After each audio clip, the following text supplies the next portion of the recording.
So here's an interesting real life application of exponential functions. And I know we use that word real life application all the time, but this one really is a real life application. So Facebook launched on February 4th, 2004. And at first, the number of registered users increased exponentially.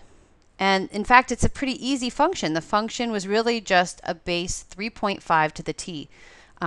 So PS, just a little side thought here, if the base is 3.5, that's obviously exponential growth. But notice that that means the rate, the constant rate of change is 2.5, right? Because remember, B is equal to 1 plus R. So that's like 250% increase each year, right? That's pretty big numbers. Okay, so we've got huge exponential growth happening here for Facebook users. Okay. All right, so according to this model, when would the number of Facebook users reach 845 million, right? So if you look at this graph, we see that we have some data up until 2008. The question is, if it keeps going like this, when will it reach 845 million? Okay, so we want to solve the function 3.5 to the t. When does that reach 845?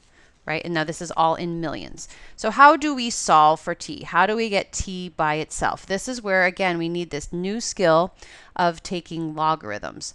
So we're going to take the logarithm base 3.5, log base 3.5 of both sides of the equation. That is the inverse operation. That is how we isolate that t. Okay, so over here on the right side, log base 3.5 of 3.5 to the t is just going to give us t. And over on the left, we have to evaluate a logarithm base 3.5 of 845. Again, this is something you should be able to use an online calculator for. So we're going to get 5.379. Now, just because I'm doing this on the computer doesn't mean you shouldn't double check me. Make sure you know how to get that same exact value yourself so that if on an exam you had to do it, you can use that same calculator and know how to use it. Okay, so since when t was 0, recall that was when Facebook first launched. That was 2004. So in what year does this answer of 5.379 for t actually correspond to? So that's like partway into 2009, right? It's like 0.3 of the year through 2009. So sometime between 2009 and 2010. Well, if you actually look at the full graph of actual Facebook users, and unfortunately, I'm not going to get the whole graph in here, but you have it in your packet. It actually turns out that when do we actually reach this 845 million mark? So if we scroll down, that's somewhere, it looks like maybe 2011, somewhere closer to 2011. So I'm going to put approximately in the year 2011. So the function that if we assumed it was exponential, we thought it was going to happen in 2009, but it really took 2 years longer. So why do you think that could happen? So what could account for the fact that we didn't actually get the same answer? And the answer is, if we really had exponential growth, then and continued at this rate, this function would have been increasing a little bit faster. So what happened is it changed from exponential to something slower. Almost looks like it's linear growth for a little while here, right? So why would that have happened? Well, there could have been, notice that Twitter started somewhere around here, so we had some competition with Twitter.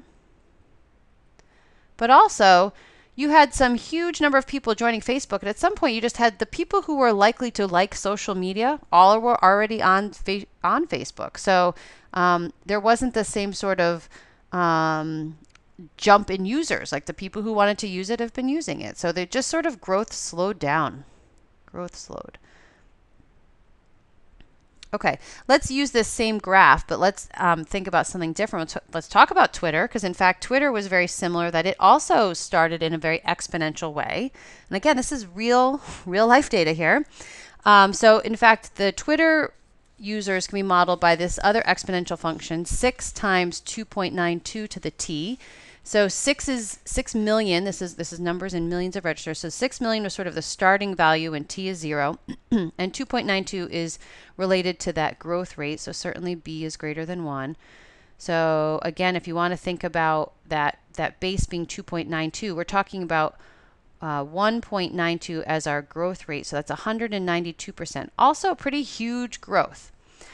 So let's use this model to predict when the number of Twitter users is going to be 500 million. So we want to know, when is this function going to reach 500 million? So again, solving for this exponent is going to require a logarithm. So we want to solve for t. We're going to start by dividing both sides by 6. Remember that we start and work our way up order of operations, going backwards. So we're first starting by dividing by that 6. And again, order of operations, we can't divide this 6, we can't multiply the 6 and the 2.92, right? I've tried to emphasize that, so hopefully you got that. So we have on the left 83.3 repeating equals 2.92 to the t. And so hopefully you already know right now what I'm going to say. We want to solve for t, so what's going to undo both sides, what's going to undo this 2.92 to the t? We're going to take the log base 2.92 to both sides of the equation. And as long as we do it to both sides of the equation, the equation stays balanced. So log base 2.92 of 2.92 is going to give us a t. Sorry, I ran out of space here. And so on the right, we just have to take what is log base 2.92 of 83.3 repeating, and we're going to get an answer of about 4.127 years. So that's going to be about so t equals 0 is, t equals 0, or capital T equals 0 is in 2008. So about 4 years later is about in the year 2012. Okay, so let's scroll back and see, when did Twitter actually reach 500 million users? So here it is. Twitter's this light blue, 500 million. Actually, that was in 2012. So Twitter actually did maintain exponential growth for this all the way up until 500. But actually, we could see after that, it's clearly not going to continue this exponential growth, right? It's gonna slow down. And again, maybe the competition's to blame. We've got Pinterest and this Google Plus happening. So we've got other competitors slowing down the rate of Twitter users. All right, so let's think about a different way of using it. Now, instead of solving for t, well, what would happen if we use this model, g of t, to compute the number of users in the year 2017, right? So that's when capital T is 9, because again, remember, t equals 0 is 2008, right? So 9 years later is 2017. So if we evaluated g of 9, that'd be 6 times 2.92 to the 9th power. So order of operations, I do 2.92 to the 9th power first, and then multiply it by 6. That's going to give me 596.99, and that's in millions, right?